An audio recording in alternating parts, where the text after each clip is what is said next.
Hello and welcome everyone to a new video on your channel, Mr. Tech Tips. In today's video, I will show you how to stop casting YouTube videos. So to do this, it's very simple. You have just to go to YouTube, open it, and after that, go to the video that you want to cast. And as you can see on the top of the screen, we have that cast icon. You have to click on it. And here, there is the choices, so you can cast your content, but because I'm not casting my content, so the stop option will not be shown to me. But if you are already casting your content, you will find the stop casting option here.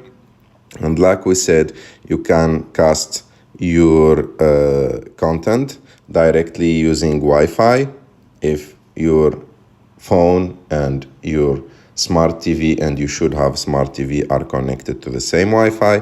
Or also you can link your phone to your TV with TV code that you can get it easily, like we said in our last video. And after that, as I said, you will find the stop sharing option here, and you can stop casting from there easily. I hope that you like this video. If you like this video, don't forget to subscribe to our channel, to like this video, and see you in the next one.